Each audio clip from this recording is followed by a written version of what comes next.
Hello there. You're welcome to Success Series, where we'll help you to become more successful. I'm Dr. Bibilari, and today we're going to look at how to raise capital for your idea or for your business. How do you generate fund for that which you desire to implement? Generally, there are three phases of fundraising, or there are three phases a person or an idea a project can be in when you are trying to raise fund.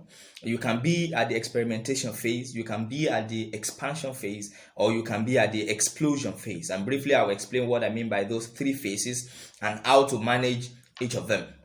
Experimentation phase means that you've not done this before. You don't have any experience in this field. You don't have any experience in the business. You are agreeing on, but the idea has come to you. You think it is workable. You believe that it is workable, and you want to go ahead with the idea. That's the experimentation phase. The expansion phase is that you have run it for some time. You have run this business for some time, or you've been a professional in that area for some time, and now you think that you know enough to expand your operations. You want to operate at a bigger level. Let's say, for example, you've been into trading. Possibly you've been trading from home, and then after trading for a while, you've gathered some experience. You now feel that you need to open a store or you need to open an office. That is expansion phase. And then the explosion phase is the level where you've run this particular entity, or you've run this idea for some time. You are a veteran in the field, and you want to really make it big. You really want to now pursue a bigger project that will bring more results and will affect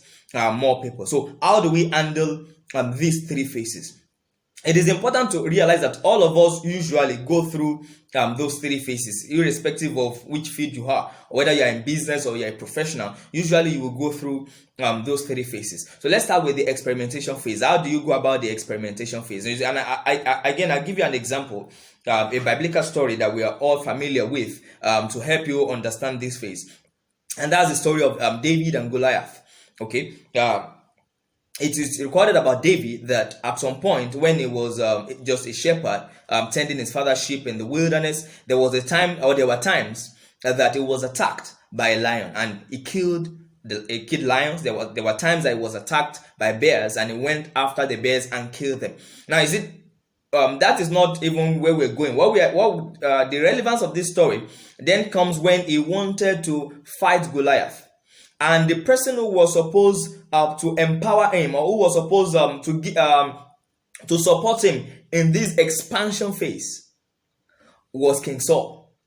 Now, when King Saul was going to, before King Saul was going to approve of David's going ahead in this bigger project, or King Saul giving the royal backing to David's dream or David's project, he had to technically question the credentials of David, because when King Saul looked at the project that was to be done, the project was to bring down Goliath, and then even though the project had been existing, or the problem had existed, and there was no other person that was going to confront the problem, but at the same time, King Saul was not willing to put the royal reputation on the line for the sake of David. He was asking David, so what have you done before? What makes you think that you can handle this magnitude of project?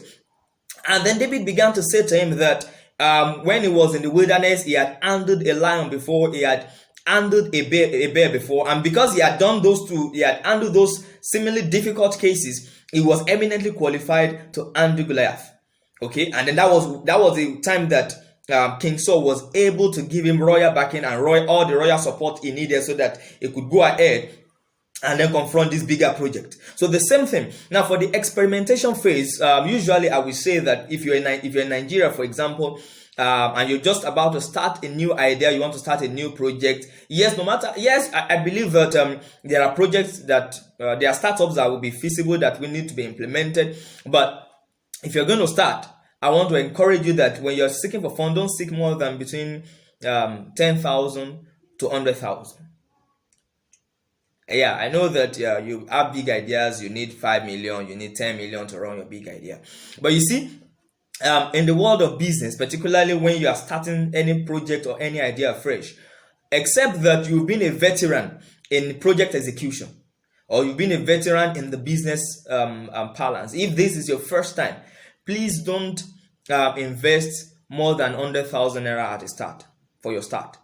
Pitch yourself between 20,000. You see, again, any idea that you cannot implement, and I'm saying this for first timers, this is your first time of saying you want to attempt a project or you want to go into business. Any business or any idea that you cannot implement with, you cannot start with less than 100,000, you are likely going to fail at it if you're given 1 million naira. Yeah. The reason is that no matter how sound or how feasible your idea looks like, if you have not worked at it, if you do not start from the small place and grow it up, you are likely going to waste resources. Because you see, every idea or every business or every project is going to come with challenges and difficulties. And that's why you find out that most startups usually go up a lot of funds in the early phase. Between the first 3 to 5 years of any startup entity is going to go up a lot of funds. And of course, no matter how much your business, no matter how good your business plan may be, no matter how attractive your business plan is, usually there are unforeseen circumstances that will come along the way. And you see, when you are not a veteran, when you have not worked at a smaller level, it becomes difficult for you to be able to manage them. And you see, even now, I'm of the opinion that except your idea is really a unique one, that is when I will support giving startups money up to 500,000 or 1 million naira. Because I'm realizing by the day that a person who has not run a smaller business, if you have not implemented your idea at a smaller level, you are likely going to fumble at it. And not because you want to fumble at it, not because it's going to be your fault as it were, but because lack of experience is going to come to bear in the course of implementation. The exception here may be that, okay, probably you've worked with a company in that field before, or you've worked with an organization that runs that kind of idea before, so you've gathered experience. That could be a different case. If you've gathered experience, then you may not necessarily be totally agree on. That is about the experimentation phase. Then the expansion phase comes when you have run this business for a while. Again, I'll give you an example. I was in a conference some time ago, and there's a particular woman who runs a multi-millionaire farm in Ogun State, Sotri International Limited. And during that conference, she was making reference to the importance of managing the experimentation phase and the expansion phase. And then she made a statement like she's not going to give anybody money or any farmer money who has not started something. And then she was saying, she made reference particularly to goat farm. She was saying that, for example, if you want to start a goat farm, go and buy 2 goats and start. She said, as a financier, if you come to her looking for fund and you say you want to start a goat farm and you've not started anything at all, she's not going to give you money. And you see, again, this is the reason why sometimes raising fund or raising capital appears difficult. Raising fund is not really as difficult as it appears. The challenge is that sometimes we overestimate our capacity and reach out for funds that we don't need yet. Okay, so for example, if you want to go into goat farming, for example, the wisdom is that go and start with 2 or 3 goats. If you are going to start with 2 or 3 goats, you don't need more than 50,000 naira to start, or at most maybe 100,000 naira, and that usually you can easily raise. The challenge is when you now write a budget of 1 million naira to start goat farming, and then that becomes a bit more difficult. But you see, if you've been running a goat farm on 2, even if it's just 2, you just have 2 goats, and then you've managed 2 goats for a year, for 2 years. By the time you are talking to a potential financier or potential investor, they will be willing to listen to you because they know that you've done something before. Okay, so the expansion phase is comes after you must have run your business or your idea or your project for, let's say, 2 or 3 years. Let's say between 2 to 4 years. You've done it for 2 to 4 years. You've gathered experience. You know where your suppliers are. You know where the customers are. Then you can then look for higher funding to seek expansion. You see, usually at this phase, by the time you have done something before, funding becomes easier.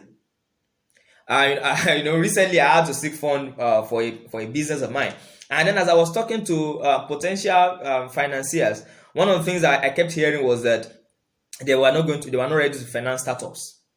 And you see, now I cannot blame them really. Of course, in my own case, I wasn't really a starter because I've been trading for about 5 or 6 years now. But you see, I needed to expand that trading. I'd been trading from my house, but now I needed to open a store. Okay, but of course, eventually I got funding from a particular channel. I got funding, and then now we've started the business and underwear store. Okay, but I'm just saying that for the expansion phase, you must have run your business for some time. And usually, when you've run your business for some time, banks or other financial houses will be willing to back you up. And then we now reach the last stage, which is the the explosion phase. The explosion phase is that you've surpassed the experimentation phase, you've started the business, you've tried it, you know the strengths and the weaknesses. Then you've come to the expansion phase where you've grown bigger. But now let's now say that you want to reach the explosion phase. The explosion phase could now be that, okay, possibly you've been operating one store before, now you want to open 3 or 4 other channels, or let's say you even want to open 10 other stores, probably over a period of time. By the time you have you have successfully managed the expansion phase, somebody will be willing to listen to you for explosion. And because again, you would have created results, you will have gotten result in your experimentation and expansion phases, and then by the time you come to the explosion phase, people won't find it difficult to say they want to back you up with funding. So you must understand that in the process of seeking fund, you must be able to categorize which phase you fall. Are you in the experimentation phase? Are you in the expansion phase? Are you in the explosion phase? Because depending on which phase you are, that's going to determine how much people will be willing to contribute to your idea, or people will be willing to finance your idea. This is a part 1 of this discussion. Hopefully we're going to have the second part very soon. Again, this is Success Series, where we help you to become more successful. I am Dr. Bibi Larry. See you some other time.